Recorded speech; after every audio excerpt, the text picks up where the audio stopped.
She discovered him submerged in a slick of black ice mingling with a pool of even darker blood, clutching 2 car seats as though they were the last threads tethering him to the mortal coil. He was fading fast, yet his hand was rock steady, aiming a gun directly at her heart. The relentless, freezing November rain had been assaulting Chicago's industrial sector for 4 unforgiving hours. The kind of downpour that transforms asphalt into a treacherous skating rink and pierces through even the toughest, cheapest delivery jackets. Emily Harrison watched the windshield wipers wage a losing battle against the deluge. Her breath clouded the interior of her beat-up van. The dashboard clock blazed 11:34 p.m. She'd been pounding the pavement since 3 that afternoon, juggling clinical rotations until 7, then diving headfirst into the frantic delivery hustle. She'd started medical school 2 years prior, only to switch temporarily to nursing coursework when funds dwindled. Ultimately, grief had forced her to abandon both. Her feet ached inside her worn-out sneakers. Her stomach had been growling since the meager granola bar she'd split that morning, saving the other half for a grim breakfast. The delivery app chimed. "You have arrived. Deliver to loading dock rear entrance. $15 tip." Emily's chest tightened with a surge of something akin to relief. That tip meant she could afford the instant ramen with the dried egg, not just the bland, plain kind. It meant her bank account might avoid the dreaded overdraft when her student loan payment attempted to process on Friday. She grabbed the thermal bag from the passenger seat, an extravagant sushi order, the kind of late-night craving only someone with disposable income could indulge. The restaurant receipt displayed a staggering $200 charge for raw fish that would likely languish in some executive break room refrigerator until it spoiled. Emily killed the engine. The silence was abrupt and unsettling.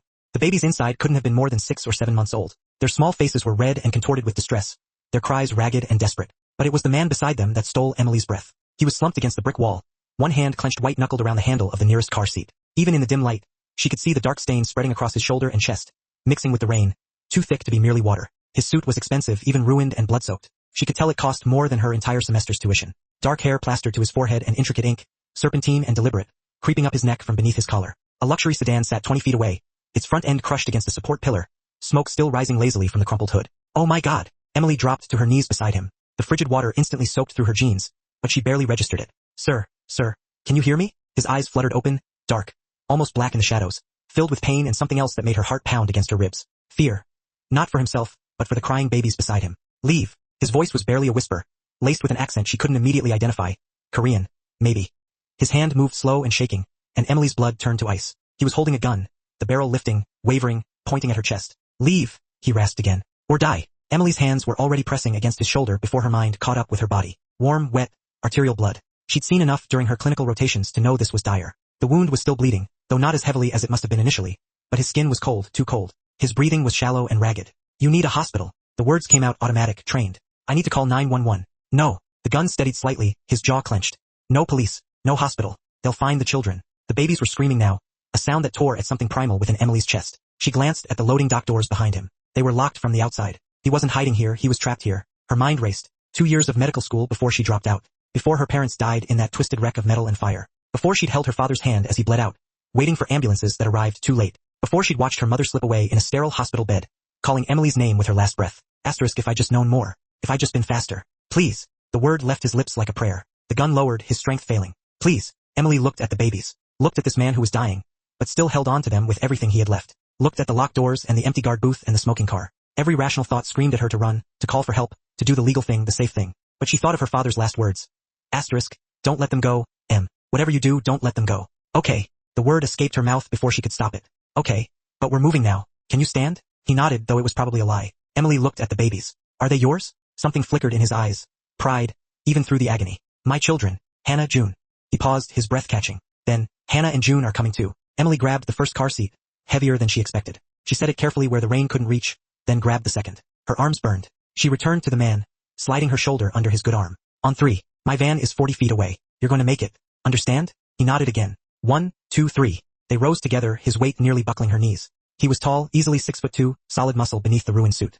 He bit back a groan of pain, and Emily felt him trembling. Step by agonizing step, they made their way toward her van. Emily's lungs burned. Her legs shook. She kept talking, partly to keep him conscious, partly to keep herself from screaming. "I'm Emily, by the way. Emily Harrison. I'm a nursing student. Well, I dropped out, but I remember enough. God, I hope I remember enough." They reached the van. She propped him against the side and ran back for the babies, grabbing both car seats, her arms screaming in protest. She secured them in the back seat, her fingers fumbling with the belts. The babies had quieted to exhausted whimpers, their wide eyes watching her with that unnerving awareness infants sometimes possess. "It's okay," Emily whispered, though she had no idea if that was true. "I've got you." The man had slid down the side of the van by the time she returned. Emily hauled him into the passenger seat. His head fell back against the headrest. She slammed the door and raced to the driver's side. The engine coughed twice before turning over. Emily's hands were shaking so badly she could barely grip the wheel. She pulled away from the warehouse, her eyes darting between the road and the man beside her. In the glow of the dashboard, she could see his face clearly now.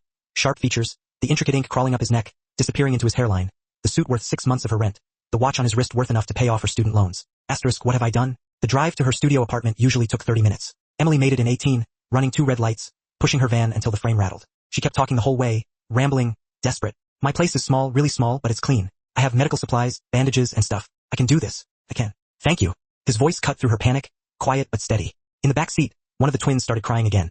A sound that reached into Emily's chest and squeezed. Almost there, she promised them all, her voice breaking. Almost there. She pulled up to her building, killed the engine, and sat for one long moment in the silence. She just brought a wounded stranger and 2 babies to her home. She hadn't called the police. She had no idea what had happened to him, who he was running from, or why he was so desperate to avoid hospitals. His hand touched her arm. Emily jumped. His eyes were open, clearer now, despite the pain etched into every line of his face. Thank you, he said again, and the weight of those 2 words settled over her like a crown she never asked to wear. Emily nodded and stepped out into the rain. And so it began. Welcome back, my fierce hearts and midnight dreamers. Before we dive in, make sure you're subscribed. Hit that like button and tell me where you're watching from. I love seeing our little dark romance family stretch across cities, countries, and time zones. Every click, every comment, every bit of love you leave here helps us keep unraveling these dangerous love stories and high-stakes betrayals together. So find your quiet place, dim the lights, and get ready. Let's begin. Getting him up 3 flights of stairs nearly killed them both. Emily half carried, half dragged him, pausing every few steps while he fought to stay conscious. Mrs. Adam from 2B opened her door at the commotion, took one look, and closed it again without a word. Emily had never been more grateful for her neighbor's indifference.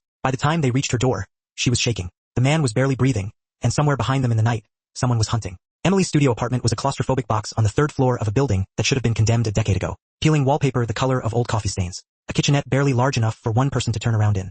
She cut that away too. The wound was high on his left shoulder, just below the collarbone. Entry wound, clean, small caliber, probably 9 millimeters. Her fingers probed carefully, feeling for the exit wound. Nothing. Damn it. The bullet was still inside. Kangdae's eyes fluttered open at her touch, dark and unfocused, pupils blown wide with pain and shock. He said something in Korean, the words thick and slurred. I don't understand. Emily pressed gauze against the wound, applying pressure. Blood welled between her fingers, hot and sticky. Stay with me. I need you awake. His hand shot up, gripping her wrist with surprising strength. His fingers were cold despite the fever heat radiating from his skin. The touch sent electricity up her arm, sharp and undeniable. His gaze locked onto hers, suddenly clear and piercing. Don't stop. His accent made the words sound like gravel and silk. Whatever happens, don't stop.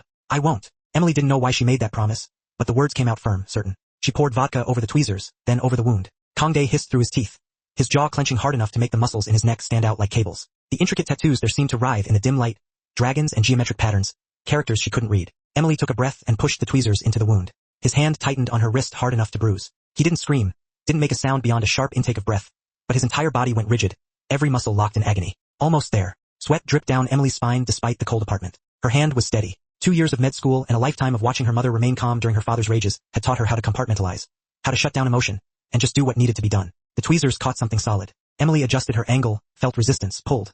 The bullet came free with a wet sound that made her stomach turn. She dropped it into a bowl with a metallic clink, immediately pressing fresh gauze against the gushing blood. Kangdae's grip on her wrist loosened. His head fell back, breath coming in shallow gasps. For a terrifying moment, Emily thought she'd lost him. Then his chest rose and fell, and she heard the rasp of air in his lungs. Stay with me. She threaded the needle with shaking hands. The surgical sutures were old, probably expired, but they'd have to do. This is going to hurt. She pushed the needle through skin. He flinched but didn't pull away. Emily worked quickly, her stitches neat despite the tremor in her fingers. Muscle memory from countless hours in the skills lab, sewing up practice dummies that didn't bleed or breathe or grip her wrist like she was the only thing keeping them tethered to the world. 10 stitches, 12, 15. She tied off the last one and sat back on her heels, breathing hard. Blood covered her hands, soaked into her jeans, splattered across her threadbare tank top. The metallic smell filled the small space, mixing with the vodka and the underlying scent of him. Expensive cologne cut with sweat and gunpowder. Emily bandaged the wound with the last of her clean gauze, wrapping it tight across his shoulder and around his back. Her hands brushed against bare skin. He was burning up, his fever climbing. She needed to get fluids in him, monitor for infection, watch for signs of shock. But first, the babies. They'd gone quiet. Not peaceful, but exhausted. That scared Emily more than the crying. She washed her hands in the kitchenette sink, scrubbing away the blood, then turned to the car seats. Hannah stared up at her with wide, dark eyes. She'd stopped crying, but her little face was still red, her expression one of confused distress. June had fallen into an uneasy sleep, his small chest rising and falling rapidly. Emily had no formula, no bottles, no diapers. What do I do with you? She whispered. A sound made her turn. Kangdae had pushed himself up to sitting, his back against the wall. His face was gray with pain, but his eyes were alert, fixed on the babies with an intensity that made Emily's breath catch. Hannah. His voice was rough. The girl. June is the boy. They need formula, diapers. I don't have anything. Emily heard the edge of panic creeping into her voice. I can't just leave you here and... He gestured weakly toward the infant carriers. Cabinet under the car seats. Emergency supplies. Emily blinked. Sure enough, when she looked closer, she saw the storage compartments beneath each seat. She popped them open and found sealed bottles of ready-made formula, a pack of newborn diapers, and even a pacifier. You came prepared. I'm always prepared. Something flickered in his expression. Not quite a smile, but close. It softened the harsh lines of his face, made him look younger, human. Emily warmed the bottles in the microwave, testing the temperature on her wrist, the way she vaguely remembered from a babysitting job when she was 16. She lifted Hannah first, cradling the tiny weight against her chest. The baby latched onto the bottle immediately, sucking with desperate hunger. When did they last eat? Emily asked. 7 hours. Kangdae's jaw tightened. Maybe 8 hours. These babies were probably 6 months old at most. Emily's chest constricted with something that felt dangerously close to protective rage. What kind of situation would make a man run with his children for 8 hours without being able to stop to feed them? Hannah finished the bottle and immediately fell asleep against Emily's shoulder. A warm, trusting weight. Emily laid her back in the car seat and picked up June. He woke with a startled cry, his small body stiffening. Emily shushed him softly, offering the bottle.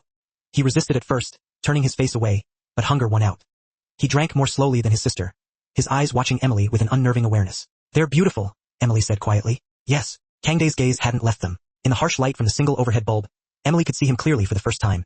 Strong features, sharp cheekbones, a mouth that looked like it rarely smiled. The tattoos on his neck were intricate, clearly expensive work. And his hands, even bloodied and trembling, were elegant. Long fingers, clean nails despite everything, the kind of hands that could sign death warrants or cradle a newborn with equal capability. Emily changed both babies, fumbling through the process with shaking hands. Neither of them seemed particularly bothered by her inexperience. They were too exhausted. She settled them back into their car seats, covered them with her only clean blanket, and turned back to Kangdae. He was watching her with an expression she couldn't read. You should sleep, Emily said. Your body needs to heal. You should run. He said it matter-of-factly, no emotion in his voice. Take whatever cash is in my wallet and disappear. This apartment is compromised the moment I give you a name. Emily crossed her arms over her chest, suddenly aware of how small her space was, how close he was, how the air between them felt charged with something dangerous. Little late for that warning. I'm giving it anyway. He shifted, wincing as the movement pulled at his stitches. You don't know what you've brought into your home. Then tell me. Emily moved closer, knelt so they were eye level.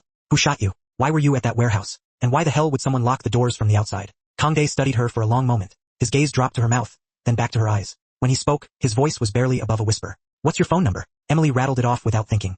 He pulled out his phone, cracked screen but still functioning, and pulled up her quick dash profile. Her photo stared back at her. Emily Harrison, 5-star rating, 3,000 deliveries completed. Who ordered the sushi? Kangdae asked. Emily frowned. Some corporate account. Big tip. I didn't really look at the name. He showed her the screen, the order details, the timestamp, and then he showed her something else. A canceled order placed and deleted within the same minute. A ghost entry that shouldn't exist. No one ordered the sushi. Emily. His accent wrapped around her name like smoke. They hacked your app, created a fake order to lure a driver to that exact location at that exact time. They needed someone to unlock the loading dock doors from the outside. Emily's blood went cold. That's not possible. You're a nursing student, correct? You work 4 nights a week for QuickDash. Your route covers the industrial district because no one else wants it. You're predictable, reliable. He locked the phone screen. And you were perfect for what they needed. What they needed. Emily's voice came out flat. Which was to trap me. Kangdae leaned his head back against the wall, exhaustion finally catching up to him. And to make sure there was a civilian witness who could be blamed when they killed me. The words hung in the air between them, heavy and choking. Emily stood abruptly, backing away, her mind raced, trying to process everything he was saying. Then why didn't they kill me? Because I killed them first. He said it casually, like commenting on the weather. For men waiting in the shadows of that loading dock. They expected me to arrive alone, wounded from the car crash, seeking shelter. They didn't expect me to arrive 10 minutes early and clear the building before you got there. You were protecting me. The realization hit Emily like a physical blow. You didn't know me. You'd never seen me before. But you stayed in that alley because you knew I was coming. She pulled back quickly, a jolt of awareness crackling through her like static electricity. I'm not used to being told what to do, he said, his eyes narrowed. Then this will be a learning experience. Their eyes met, held, a silent battle of wills. Something passed between them in that moment. A spark of connection that made Emily's breath catch and her skin feel too tight. She'd spent her entire life making herself small, invisible, unthreatening. Her father had demanded it. The nursing program had expected it. Even her quick dash deliveries required a certain practiced harmlessness. But this man was looking at her like she was the most dangerous thing in the room. You're used to people being afraid of you, Emily said quietly, breaking the silence. Yes, I should be afraid of you. Yes. His gaze dropped to her mouth, lingering there for a heartbeat. But you're not. I'm terrified. Emily's voice dropped to barely a whisper. Just not of you. The confession hung between them, unspoken yet undeniable. Kang's expression shifted into something Emily couldn't read.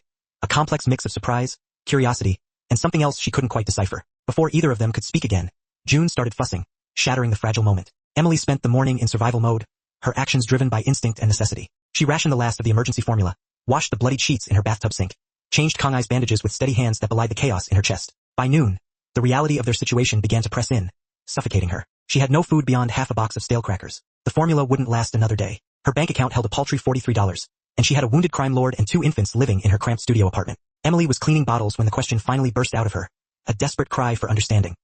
His voice remained emotionless, but Emily could see the tension in every line of his body, the suppressed fury simmering beneath the surface. The airbags deployed, the twins were screaming. I had a concussion and blood in my eyes, and I knew more would be coming. So, you went to the warehouse. It was the closest cover. I thought I'd have 10 minutes to regroup, find another vehicle, get us out of the city.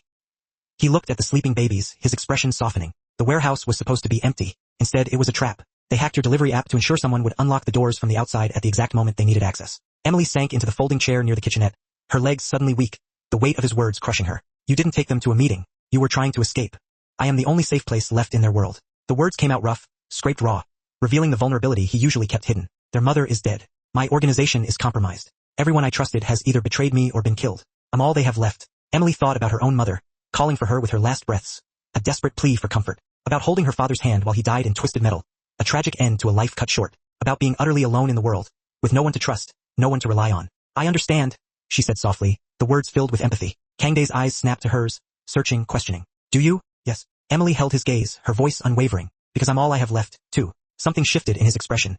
A subtle change that revealed the man beneath the hardened exterior. The defensive wall cracked just slightly, allowing Emily to see past the cold mob boss to the desperate, exhausted father, terrified of failing the two tiny lives depending on him. Your bandages need changing, Emily said, breaking the moment before it could become too heavy, too intimate. And I need to check for infection. She gathered her supplies and knelt beside the futon, her movements deliberate. Kangdae sat up slowly, allowing her to unwrap the bloody gauze. The wound looked better, angry and red, but the stitches were holding. No signs of serious infection yet, a small victory in the face of overwhelming odds. Emily's fingers worked efficiently, cleaning the area with gentle precision. She was acutely aware of their proximity, of the heat radiating from his skin, of the way his breathing changed when her hands brushed against his bare shoulder. The tattoos were impossible to ignore now, intricate patterns covering his neck, disappearing beneath the bandages, and snaking down his arms. Dragons coiled around geometric shapes, characters in a script Emily couldn't read. The artwork was beautiful, clearly expensive. Their coordinates, Kangdae said quietly, his voice devoid of emotion. Emily's hands stilled, her gaze fixed on the intricate designs. What? The tattoos. He lifted his right arm, showing her the inside of his forearm, the numbers hidden within the swirling patterns. They're not just art. They're coordinates and ciphers, access codes, encryption keys. I don't understand. The Guyong Syndicate has existed for 80 years. We've built assets, offshore accounts, property holdings, information networks. His voice was matter-of-fact, clinical, as if discussing a business transaction. All of it requires keys to access, passwords, biometric data, and in my case, a very literal map. Emily traced one of the patterns with her fingertip, careful not to touch his skin. How much? How much is written on your body? Kangdae's mouth curved into something that wasn't quite a smile, a fleeting expression of dark amusement. Enough to destabilize 3 governments and fund a small army for a decade. The realization clicked into place, a chilling understanding of the stakes. That's why they didn't shoot you in the head. They need you alive or they need my skin, he said flatly, without emotion, accepting his fate with a chilling calm. Dead or alive, the information is still there. They just prefer alive because then they can extract everything I know beyond what's inked. Emily's stomach turned, the implications of his words making her feel nauseous. That's barbaric. That's business. She resumed working on his bandages, her hands less steady now, the intimacy of the task feeling different with this new knowledge. She wasn't just treating a wounded man. She was handling millions, billions in encrypted assets hidden in plain sight, a human treasure map. Why did you tell me? Emily secured the fresh bandages, her fingers lingering against his skin for just a moment too long. Because you deserve to know what you're protecting. Kangdae captured her hand before she could pull away, his thumb brushing across her knuckles, a touch that sent heat racing up her arm, disrupting her carefully constructed defenses. And because if something happens to me, someone needs to know how to access what the children will need. Nothing's going to happen to you. You can't promise that. Watch me. Emily met his eyes, saw her own reflection in those dark depths, a flicker of determination in the face of overwhelming fear. I didn't go through medical school, lose my parents, work myself to exhaustion, and haul your dying ass up 3 flights of stairs just to lose you to an infection or a hit squad. Now why?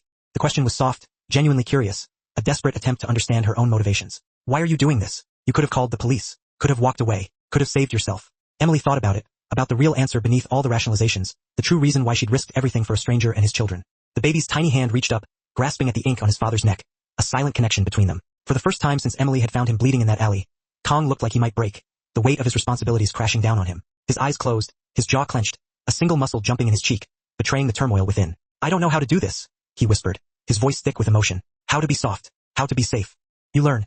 Emily's voice was gentle, filled with compassion. You figure it out as you go. You make mistakes and you fix them and you keep trying. What if I fail? Then we fail together. Emily meant it, every word. She tied herself to these 3 lives without thinking about the consequences, driven by instinct and a desperate need to feel something again. And now, watching this dangerous man cradle his son with shaking hands, she realized she wouldn't take it back even if she could. Kangdae opened his eyes, looked at her, and Emily saw the moment he stopped fighting whatever was building between them. The moment he accepted that she wasn't leaving, that they were in this together, bound by circumstance and a shared sense of purpose. Now, for better or worse, Emily. Her name on his lips felt like a promise, like a threat, like the beginning of something neither of them could control. Yeah, thank you. He said it with such sincerity, such raw honesty that Emily felt something crack open in her chest.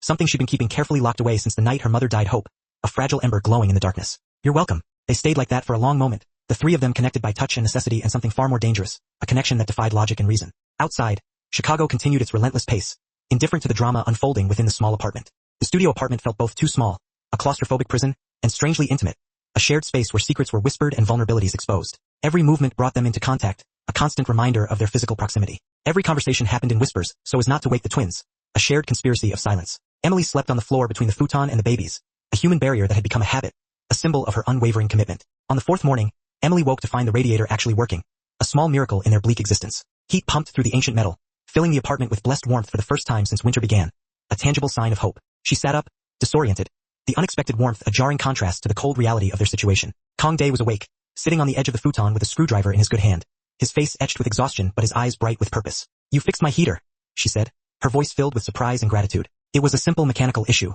The pressure valve was stuck. He set the screwdriver down carefully, his movements deliberate, minimizing the strain on his injured shoulder. "You were cold." Something about that simple statement, "You were cold," made Emily's chest tight, a wave of emotion washing over her. She'd mentioned it once offhand 3 days ago, a casual observation in the midst of more pressing concerns. And he'd remembered, had dragged himself across her apartment, enduring excruciating pain, to repair something she'd given up on months ago, a small act of kindness that spoke volumes.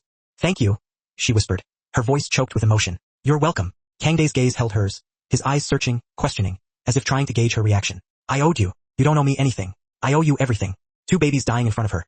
2 lives she'd sworn to protect slipping away because she'd been stupid, careless, desperate, because she'd allowed herself to be lured into a trap. "Hospital," Kang Dae said, his voice urgent, his eyes pleading. "Now, we can't." Emily was already moving, grabbing supplies from her makeshift medical kit, her hands steady despite the screaming in her head, her training overriding her fear. "They'll be waiting. They want us panicked, want us to run straight into their trap." "Then what? I'm going to pump their stomachs," she said with more confidence than she felt, her voice a desperate attempt to reassure herself as much as Kang Dae. Here now. Emily had seen the procedure done exactly twice during her pediatric rotation, had read about it in textbooks, had practiced on training dummies that didn't convulse and foam and die, that didn't look at her with vacant, unseeing eyes. She grabbed the medical tubing from her supply box, the closest thing she had to the proper equipment. A turkey baster from the kitchenette, a makeshift tool for a life or death procedure. Saline solution she'd been using to clean Kang Dae's wound, a far cry from sterile medical supplies.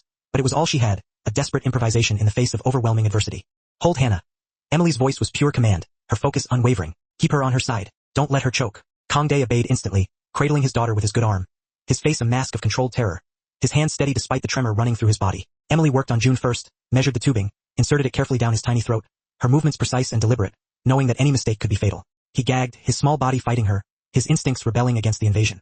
She pushed through, hating herself for inflicting pain, knowing she had no choice, knowing that his life depended on her ability to overcome her own fear and doubt. Pumped saline in, suctioned the contents back out, her movements frantic yet controlled, a desperate race against time. Vomit and milk and the acrid. The metallic tang of chemicals assaulted Emily's nostrils again and again as she relentlessly pumped and suctioned, refusing to relent until the aspirated fluid finally returned clear. June's seizing subsided, then stopped altogether. His ragged breathing evened out, became steady and rhythmic. Relief flooding her, Emily turned to Hannah, repeating the agonizing process with hands that trembled uncontrollably. The little girl, weaker than her brother, fought with the desperate strength of a cornered animal, her tiny hands pushing feebly against Emily's arms, but Emily pressed on, driven by a primal urge to save, unable to stop, unwilling to stop, pumping and suctioning until Hannah's stomach was purged of the poison and her breathing, though shallow, stabilized. Both babies lay utterly exhausted, their faces pale and gaunt, but they were breathing. Alive. Emily collapsed back against the wall, her entire body shaking uncontrollably, the adrenaline draining from her like water from a punctured dam. Tears streamed down her face, silent and hot, carving paths through the grime and sweat. She'd done it. She'd actually done it. Against all odds, against her own fear and inexperience,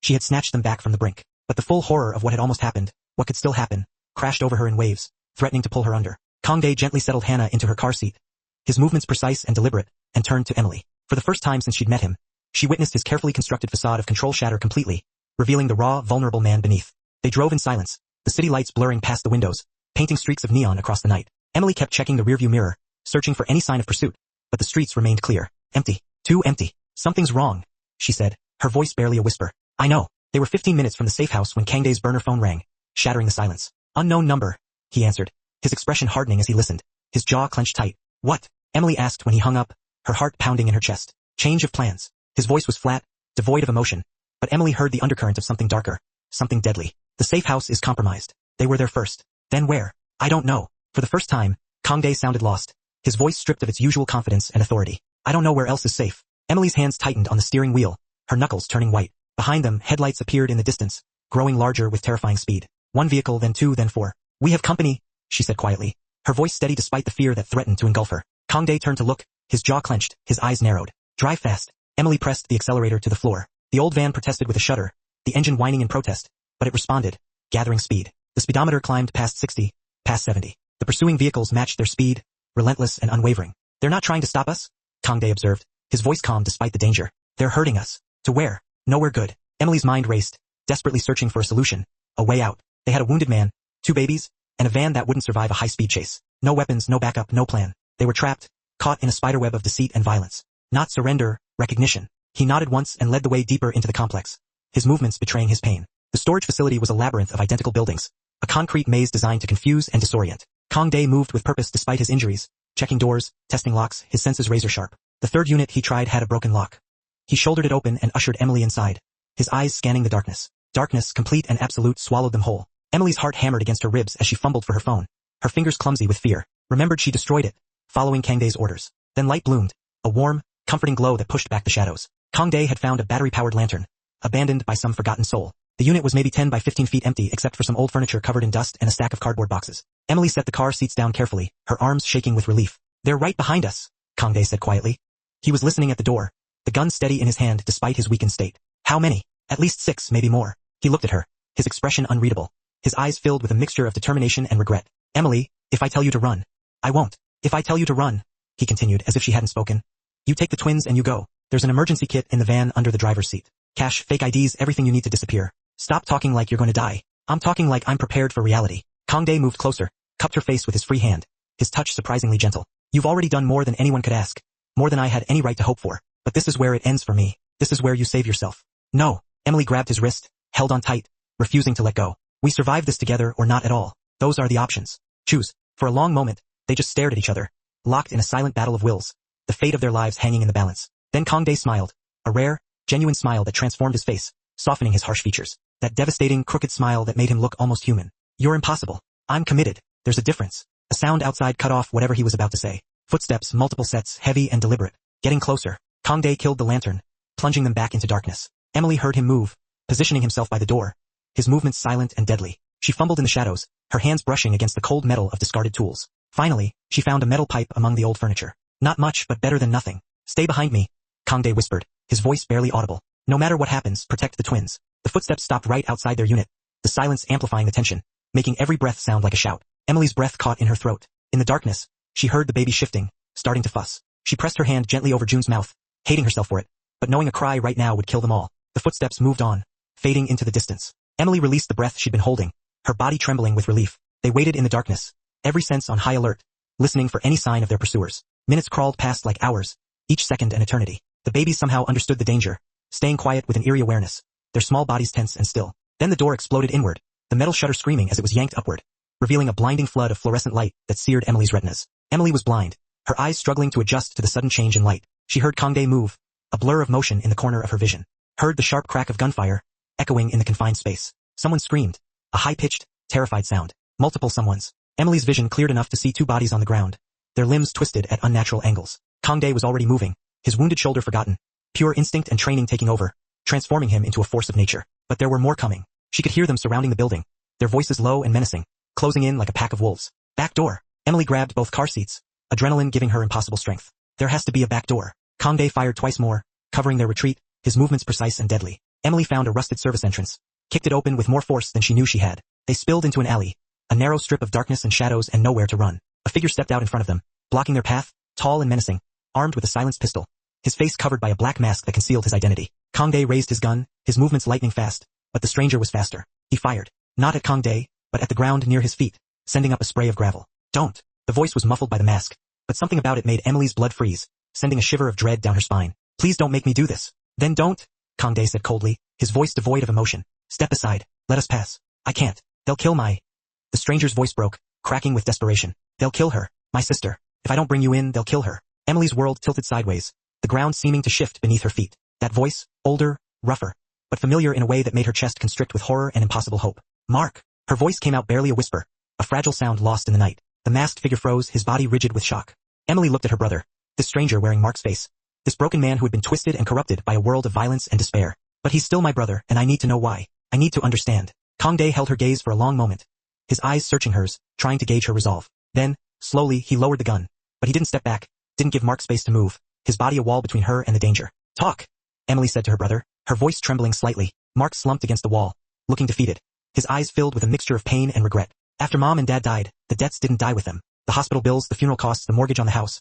It all fell to me. I didn't know how to. So, you borrowed from criminals?" "I borrowed from people who said they could help." Mark's laugh was bitter, a hollow sound that echoed in the alley. They helped, all right, helped themselves to everything I had left. When I couldn't pay, they gave me options. Work for them or watch them take everything from you. Your apartment, your tuition, your life. Why didn't you tell me? Emily's voice broke, tears stinging her eyes. Because you were already drowning. You just lost them too. You were working yourself to death trying to stay in school. What was I supposed to do? Add my failures to your pile? A sound from the far end of the alley cut off Emily's response. More footsteps, heavy and purposeful, closing in on them. More hunters arriving to finish the job. They're coming, Mark said quietly, his voice resigned. I told them I'd bring you out the back. Deliver you to them. They're expecting.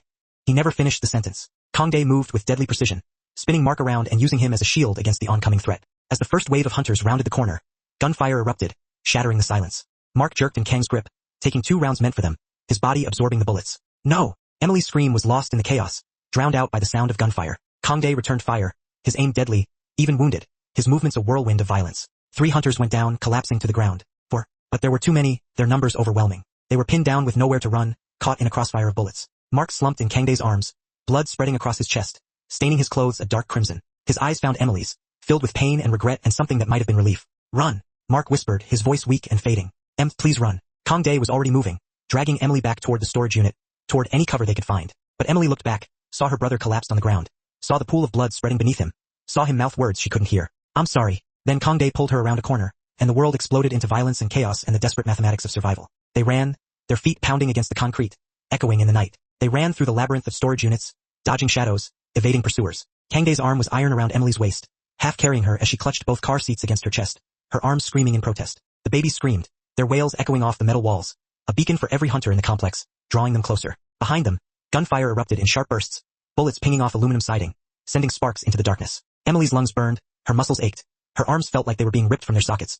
But she didn't stop, couldn't stop. Mark's blood was still warm on her hands, a grim reminder of what was at stake. Kangdae pulled her left, then right, his movements instinctive despite his wounds. He knew how to navigate chaos, how to read the sounds of pursuit and adjust their trajectory on pure calculation. Emily just held on and trusted him, placing her life in his hands. They burst out of the maze into an open lot, the van sitting 50 yards away, bathed in harsh security lighting, a tempting target in the vast emptiness. Too far, too exposed, Emily gasped, her breath coming in ragged gasps. We won't make it. Yes, we will. Kangdae's grip tightened on her waist, his voice firm despite the pain. On 3, sprint. Don't look back. Emily counted her own heartbeats, trying to calm the fear that threatened to overwhelm her. They ran, their feet pounding against the pavement, the world narrowing to the sound of her own ragged breathing. The weight of the babies threatened to pull her down, but she kept running, driven by a primal urge to survive. The electric awareness of Kangdae beside her, shielding her from harm. She heard shouts behind them, growing closer. More gunfire, the bullets whistling past her ears. A bullet struck the ground 6 inches from her foot, sending up a spray of asphalt. Then they were at the van. Kangdae yanked the door open, practically throwing Emily inside. She secured the car seats with shaking hands while he returned fire, his body shielding the open door, protecting her from the onslaught. 3 shots, 4. A scream from somewhere in the darkness. He dove into the passenger seat, his face grim. Drive. Emily's hands found the keys, still in the ignition. She'd never removed them. A small act of defiance against the chaos. The engine roared to life, a powerful sound that drowned out the screams and the gunfire. She floored it, the van fishtailing wildly as they peeled out of the lot, leaving a trail of smoke and dust in their wake. In the rearview mirror, she saw figures emerging from the storage maze, their silhouettes stark against the security lights. Saw muzzle flashes, the spitting fire of their guns. Heard the distinctive thunk of bullets hitting the van's rear panels. Then they were on the main road, merging into sparse late-night traffic, disappearing into the flow of anonymous vehicles. Just another car on the highway, indistinguishable from the rest. Emily drove in silence for 20 minutes, taking random turns, doubling back, checking the mirrors obsessively, searching for any sign of pursuit. Beside her, Kangdae was checking his burner phone, his face illuminated by the screen's pale glow. The safe house, Emily finally said, her voice sounding wrong, hollow. You said you had a safe house. It's compromised. Kangdae didn't look up from the phone, his face grim. Miho just sent coordinates. A motel outside the city. He says it's clean. Can we trust him? No. Kangdae locked the phone, his jaw clenched tight. But we're out of options. Emily's hands tightened on the wheel, her knuckles turning white. In the back seat, the twins had cried themselves into exhausted sleep, their small bodies limp and still. She could hear their tiny, hitching breaths, could smell the copper tang of blood. Hers, Kangdae's, Mark's, all mixed together in the enclosed space. Mark, her brother, the ghost who'd been hunting them. He hesitated. Emily whispered, her voice barely audible. When he recognized me, he didn't want to shoot. He would have. Kangdae's voice was flat, devoid of emotion. Eventually, when the alternative was worse. You don't know that. I know men like him. I've been men like him. He turned to look at her, his face half-shadowed in the passing streetlights, his eyes dark and unreadable. Your brother sold his soul for a debt. Once you do that, Emily, there's no buying it back. You just become someone else's weapon until you break. Emily wanted to argue, wanted to defend Mark, to believe that there was still some good left in him, but she'd seen the scars on his body, the hollowness in his eyes. Her brother had been gone long before tonight. 2 double beds with questionable sheets, a bathroom with rust stains in the tub, a window that looked out on the highway, where trucks roared past every few minutes, making the thin walls shudder. Emily set the car seats on the first bed while Kangdae checked the locks, the window, the adjoining door, his movements mechanical, trained. But she could see the exhaustion in every line of his body. The way he favored his wounded shoulder, the gray cast to his skin. You need to rest, she said, her voice soft. I need to think. He sat on the edge of the second bed, the gun still clutched in his hand, his eyes scanning the room, searching for any sign of danger. Miho wouldn't have sent us here without a reason. Either it's genuinely safe or it's bait. Which do you think it is? Both. Kangdae's smile was bitter, devoid of humor. Everything is both, Emily. Safety and trap. Ally and enemy. The only question is which kills you first. Emily moved to the bathroom, wet a threadbare towel with cold water, brought it back to him. She knelt between his legs, dabbing at the blood crusted on his face, his neck, her touch gentle and hesitant.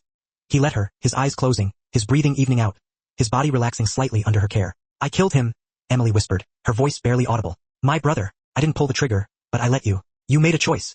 Kangdae's eyes opened, his gaze intense. Between the brother who sold you for his debts and the children who need you to survive. That's not murder, Emily. That's mathematics. It doesn't feel like mathematics. No. His hand came up, cupping her jaw, his thumb tracing her cheekbone, wiping away a tear she hadn't known she'd shed. It feels like drowning, like you can't breathe because the guilt is crushing your chest, like you'll never be clean again, no matter how hard you scrub. Emily stared at him, her eyes wide with surprise. How do you know? Because I've made that choice 1,000 times. His hands slid from her face to her hair, fisting in the tangled strands, his grip tight and possessive. His mouth was hot and demanding, tasting like copper and desperation. A desperate need that mirrored her own. Emily's world narrowed to sensation, the scrape of his stubble against her chin, the way his teeth caught her bottom lip, the sound he made, something between a growl and a groan, a primal sound that resonated deep within her soul. When her hands found bare skin beneath his ruined shirt, tracing the contours of his muscles, feeling the heat radiating from his body, he pulled back suddenly, breaking the kiss, breathing hard, his chest heaving. We can't. Why not? Because you deserve better than a blood-soaked motel room and a dying mob boss. You deserve a life, not this. What if I don't want better? Emily's hands were shaking as she reached for him again, her eyes pleading. What if I just... Do you want me, right now, before everything falls apart? Kangdae's gaze intensified, locking onto her as if she'd uttered words from a forgotten tongue. A language of vulnerability, he thought he'd purged from his memory. A beat later, he was levering himself up, the bed springs groaning in protest as he settled on the edge. With a raw urgency, he pulled her close, guiding her until she stood between his braced legs. Emily straddled his lap, a silent promise of control passing between them. She was acutely aware of his injuries, the tender shoulder he favored, and she took the lead, careful to avoid causing him further pain. He shifted, a primal grace despite his weakened state, pressing her back against the wall beside the bed. The sudden contact sent a jolt of sensation cascading down her spine, an electric hum that chased away the lingering fear. His hands, calloused and strong, moved with a desperate tenderness, sliding beneath the hem of her shirt. Without another word, Emily grabbed both car seats, her movements quick and silent, fueled by a primal instinct to protect. She backed into the cramped bathroom, her heart hammering against her ribs, and locked the door with a sharp click that echoed in the small space. Pressing her ear against the cool wood, she strained to hear, her senses on high alert. She heard Kangdae cross the room, his footsteps heavy and deliberate, the metallic rasp of the chain sliding free, the squeak of the door hinges as it slowly swung inward. Hello, darling. The woman's voice was smooth as silk, yet laced with a venomous undercurrent that made Emily's skin crawl. Miss me? Emily couldn't see through the bathroom door, but she could hear everything, every subtle shift in the atmosphere of the room. The sharp click of expensive heels on the cheap linoleum, a sound that spoke of power and privilege. The rustle of fabric, suggesting a tailored suit or an elegant dress, utterly out of place in the grimy motel room. The way the air itself seemed to thicken, becoming heavier, dangerous, charged with a palpable tension. You're supposed to be dead. Kangdae's voice was devoid of emotion, controlled and flat, a carefully constructed facade. I got better. The woman Sumin, Emily's mind supplied, dredging up the name from hushed conversations and fleeting glimpses, laughed. A beautiful, chilling sound that sent shivers down Emily's spine. Aren't you going to invite me in properly? Or has living in squalor dulled your manners? What do you want? The same thing I've always wanted. Sumin's voice dripped with possessive hunger. Everything you have, starting with what's inked on your skin. Emily's hands tightened on the edge of the sink, her knuckles bone white. In the car seats beside her, both twins slept on, oblivious to the danger that lurked just beyond the flimsy bathroom door. She wanted to burst out of the bathroom, to grab Kangdae and run, to put as much distance as possible between them and the woman who exuded an aura of pure malice. But she stayed frozen, listening, knowing that any rash move could have devastating consequences. The council thinks you're a hero, Sumin continued, her voice laced with biting sarcasm. The devoted father who risked everything for his children. How touching, how noble. They have no idea what you really are. A pause, thick with unspoken accusations. And what's that? She purred, the word dripping with contempt. You let sentiment cloud your judgment. You kept the boy when you should have eliminated him. You refused to expand into weapons trafficking. You turned down opportunities because they violated your precious code. Another pause, heavier this time. You became weak, Kangdae, and weakness is why I had to die. You faked your death to stage a coup. Kangdae's tone was accusatory. I orchestrated an evolution. The syndicate needs to adapt or perish. Your father understood that. He built an empire on blood and fear. You tried to build one on honor and restraint. Guess which one actually works? Sumin's voice moved closer, her words a venomous whisper. I'm not giving you the codes. I'm not asking, darling. Something metallic clicked, the unmistakable sound of a gun being cocked. I'm taking. The question is whether I skin you alive or just put a bullet in your skull and work on the corpse. Either way, you're not leaving this room. Emily's heart hammered so hard she thought it might burst through her ribs, the frantic rhythm echoing the impending doom. She looked down at the twins, still sleeping peacefully, their faces serene in their innocence. She looked at the flimsy bathroom door, a pathetic barrier that wouldn't stop a determined child, much less armed killers. She'd promised Kangdae she'd stay hidden, to protect the twins at all costs. But if he died out there, they all died anyway. Refuse, and I'll make you watch while I feed your bastard children into the Chicago River, piece by piece. Kangdae's face didn't change expression, but Emily saw his hands clench into fists, the knuckles white against his tan skin. Saw the muscle jump in his jaw, a subtle betraying twitch. The boy isn't mine, he said quietly, his voice barely audible. Sumin's perfect composure cracked slightly, a flicker of surprise crossing her features. What, June? He's not my biological son. Kangdae spoke slowly, each word measured, his voice ringing with a quiet determination. His father was my lieutenant, Min-jae. He died protecting me from an ambush 3 years ago. I took June and raised him as my own. A beat of silence hung in the air, thick with unspoken truths. The children aren't twins, Sumin. They never were. Emily's mind reeled, the implications of his words hitting her like a physical blow. She looked at the sleeping babies, Hannah and June, who she'd always assumed were identical twins. Their faces so similar she'd struggled to tell them apart. But now that she knew, now that the truth had been revealed, she could see the subtle differences. Hannah's rounder face, softer features. June's sharper chin, his more serious expression. Different fathers, different destinies. You adopted him. Sumin's voice was flat with disbelief, the word laced with a barely suppressed fury. You took in the orphan of a dead soldier and passed him off as your heir. Why? Because Min-jae asked me to with his dying breath, Kangdae said, his voice unwavering. Because June deserved better than the orphanage or the streets. Because it was the right thing to do. His voice was steady, resolute, unwavering in his conviction. Not that you'd understand that. You're right, I don't. Sumin raised the gun, centering it on Kangdae's forehead, her finger tightening on the trigger. Which is why I'm going to kill you now. Guards. Emily burst out of the bathroom, fueled by a surge of adrenaline that drowned out all fear and hesitation. She didn't think, didn't plan, just moved with the same desperate instinct that had made her press her hands to Kangdae's bleeding chest in that alley.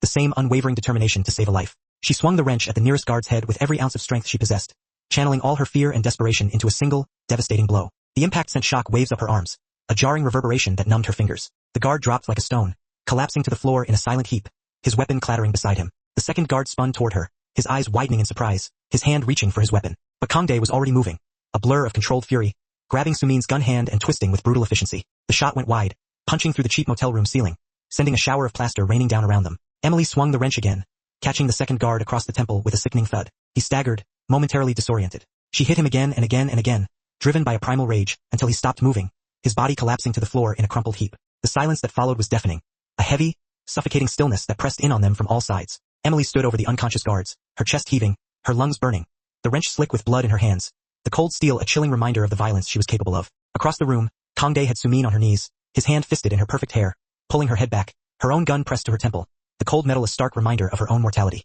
You shouldn't have threatened my children, he said quietly, his voice a low, dangerous growl that sent shivers down Emily's spine.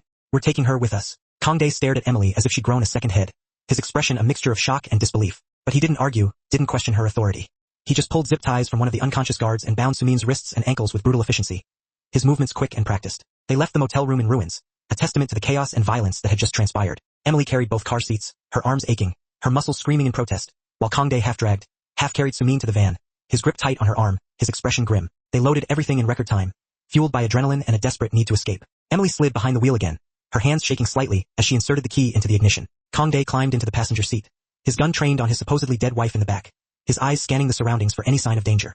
Where are we going? Emily asked as she pulled out of the lot, her voice tight with anxiety. I don't know. For the first time since she'd met him, Kangdae sounded lost, his voice devoid of its usual confidence. Every safe house is compromised. Every ally is suspect. We're ghosts with nowhere to haunt. Emily's hands tightened on the wheel, her knuckles bone white. In the back seat, June started to cry, a thin, pained sound that made her chest constrict with a fierce protectiveness. Something's wrong, she said, her voice barely above a whisper. Kangdae twisted in his seat, his face going ashen. He's bleeding, Emily, he's bleeding. They found an abandoned gas station off a rural highway, a forgotten relic of a bygone era. Emily parked behind the building, out of sight of passing traffic, her heart pounding in her chest. The fluorescent lights had long since died, leaving only the pale glow of the moonlight to illuminate their desperate struggle. Emily looked at June's pale face, at the blood spreading across her hands, at the fragile life slipping away. She made the only choice she could, the only choice that offered any hope of saving the baby. Do it. They set up in the gas station's filthy bathroom, using Emily's jacket as a makeshift surface. She'd stolen an 4 kit from her clinical rotation months ago, kept it in her emergency supplies just in case, a habit she developed during her years of struggling to make ends meet. Now, she thanked whatever instinct had made her hoard medical equipment like treasure, a lifeline in this desperate situation. Sumin sat with her bound hands extended, watching as Emily found the vein, inserted the needle, started the blood flow. The woman didn't flinch, didn't complain, just bled quietly, her gaze fixed on June, while Emily worked frantically to save a child she'd threatened to kill just an hour earlier, a paradox of violence and compassion. He's not yours, Sumin said after a long silence, her voice low and barely audible. She was looking at Kangdae, not Emily, her eyes filled with a complex mixture of longing and resentment. You said June's father was Min-jae. Yes, Kangdae said, his voice tight with emotion. Min-jae was loyal, one of the few. Sumin's voice was distant, remembering. He would have died for you. Did die for you, yes. And you kept his son. Raised him as your own heir. Let the entire syndicate believe he was your blood. Sumin laughed softly. A sound that was both sad and cynical. That's why they couldn't find leverage, isn't it? They ran DNA tests on June expecting confirmation, but it didn't match. Made them think the whole family line was compromised. Made them move against you. Kangdae said nothing. His silence a tacit acknowledgement of the truth. But Emily saw the truth in his silence. The weight of his choices, the burden of his past. You're an idiot, Sumin said. A sentimental, honorable idiot. He'll live, she said quietly, her voice filled with relief. Kangdae's exhale was shaky, a release of pent-up tension. He lifted June carefully, cradling the baby against his chest with infinite gentleness. His eyes filled with a love that transcended the violence and chaos around them. The big, dangerous mob boss reduced to a terrified father holding his child.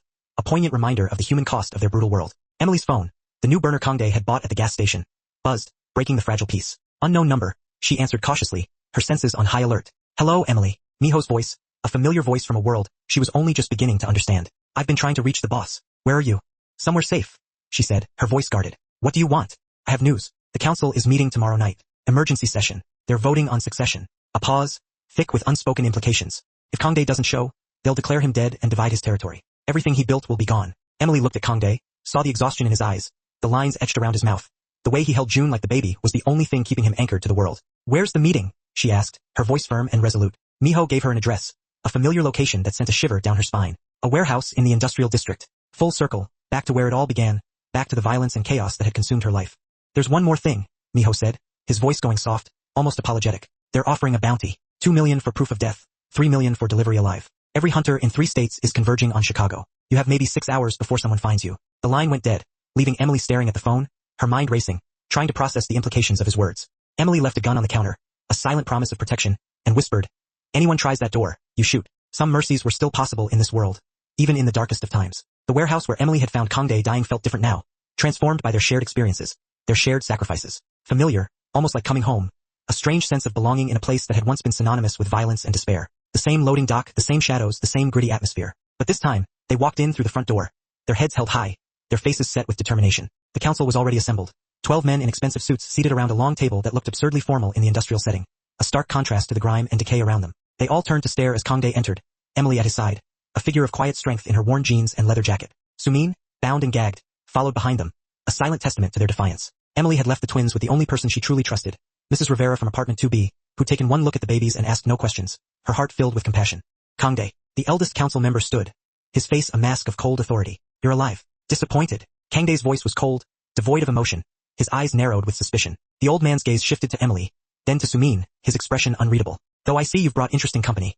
The delivery girl who started this mess and a ghost we thought we'd buried months ago. Sumin faked her death, Emily said before Kangdae could speak, her voice ringing with a newfound confidence. She orchestrated the coup, hired the hunters, poisoned the formula meant for the children. She violated every code the syndicate holds sacred. Serious accusations. Another council member leaned forward, his eyes narrowed. Do you have proof? Emily pulled out the phone, the one she'd taken from Sumin's pocket during the struggle. She'd spent the drive hacking into it, her one semester of computer science finally paying off, a skill that had once seemed useless now proving to be a valuable asset. She projected the contents onto the warehouse wall, illuminating the grimy space with a harsh, revealing light. Messages, financial transactions, kill orders, everything laid out in damning detail, a digital trail of betrayal and violence. The council studied the evidence in silence, their faces growing grimmer with each passing moment. When they finally spoke, their voices were cold with rage, their words a pronouncement of doom. The penalty for oath-breaking is death. The eldest member looked at Sumin with no emotion, his voice devoid of pity, immediate and absolute. Wait, Emily's voice rang out, cutting through the tension like a knife. That's not why we're here. Every eye in the room turned to her, their expressions a mixture of curiosity and contempt. We're not here to punish Sumin, Emily continued, her voice ringing with a newfound purpose. We're here to end the old code, to build something better, something that doesn't eat its own children. Bold words from a civilian. One of the younger council members sneered, his voice laced with arrogance. You have no standing here, girl. No voice. Yes, she has standing. Kangdae's voice cut through the room like a blade. His eyes narrowed, his jaw set. She saved my life, saved my children. She has more honor than anyone at this table.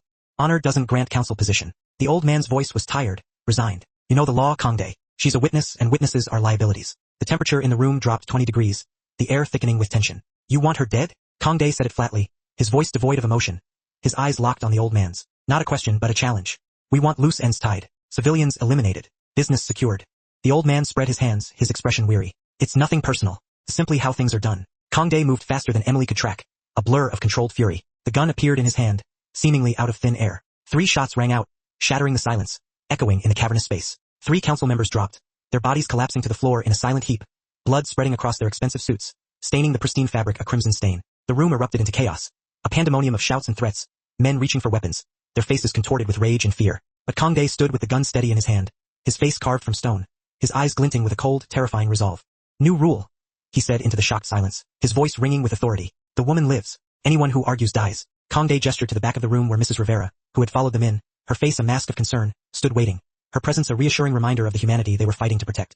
Get her out of here. The feds are waiting at the rendezvous point. She's their problem now. You're declaring war. The old man's voice shook, his face contorted with rage. Against your own counsel, against tradition. No. Kang Dae lowered the gun slowly, his gaze sweeping across the room, his eyes challenging each member of the council. I'm declaring evolution. The old code dies here. Tonight we build something new or we burn it all down. Your choice. Emily stepped forward, placing herself between Kang Dae and the council, her small frame a defiant barrier against the violence that threatened to consume them all. She was terrified, but she'd been terrified for days now. Terror was just another state of being, a constant companion on their journey. You need leadership, she said, her voice ringing with conviction. Someone who understands the old ways but isn't bound by them. Someone who can negotiate with law enforcement, with legitimate businesses, with the modern world. And you think that's you? The sneer was back in the younger member's voice. His eyes narrowed with contempt. No. Emily smiled, a flash of defiance in her eyes. I think that's us. Kang Dae knows the business. I know how to keep people alive. Together, we're evolution. Separately, you're just waiting for the next coup to destroy what's left. The council members looked at each other, their faces a mixture of calculation and apprehension. The math was simple, the equation of power shifting before their very eyes. They'd already lost 3 members, their bodies lying lifeless on the floor. Kang Dae had proven he'd burn down the entire organization before letting Emily die. His unwavering loyalty a force to be reckoned with. And Sumin's betrayal had shown how fragile the old system really was, how easily it could be undermined from within. Finally, the old man spoke, his voice weary but resolute. What are you proposing? Partnership. Kang Dae runs operations. I handle external relations and civilian protection. Emily's voice was steady, her eyes unwavering. We modernize, we diversify, we stop running the syndicate like it's still 1950. And if we refuse? Emily looked at Kang Dae, saw the answer in his eyes, the unwavering determination that had brought them this far. Then you die, she said simply, her voice devoid of emotion. And we start over with people who understand what century we're living in. The silence stretched, thick with tension, broken only by the distant sound of sirens, growing louder with each passing moment. Emily's heart hammered so hard she thought everyone could hear it, the frantic rhythm echoing the gravity of the moment. This was the moment, the culmination of everything they'd fought for, everything they'd sacrificed. Accept or die, evolution or extinction. The tattoos still covered his skin, a roadmap of his past, a tapestry of coordinates and codes and secrets. But now she knew how to read them, how to interpret the hand, the very same hand that had once pressed a cold, unforgiving gun against her chest in a blood-slicked alleyway. A lifetime ago it seemed. Now that same hand, scarred and weathered but undeniably his, cradled their family. A silent promise of protection and a testament to a past she could never truly forget. Outside, the sprawling cityscape of Chicago shimmered and pulsed with a million unseen stories, a glittering tapestry woven into the darkness. Somewhere beyond their window, dedicated delivery drivers braved the late hours, weaving through the labyrinthine streets, their own lives unfolding with each drop-off. And somewhere else, shrouded in the city's underbelly, desperate souls wrestled with agonizing decisions, forced to navigate impossible choices in a world that offered little mercy. But here, within the warm, comforting glow of their home, Emily Harrison found herself enveloped in a profound sense of completeness. Here, surrounded by the love she had fought so hard to cultivate, she realized she possessed everything her heart truly desired. And the irony of it all, she hadn't even had to deliver a single piece of sushi to get it. The universe, it seemed, had a twisted sense of humor, rewarding her survival with a love she never dared to dream possible.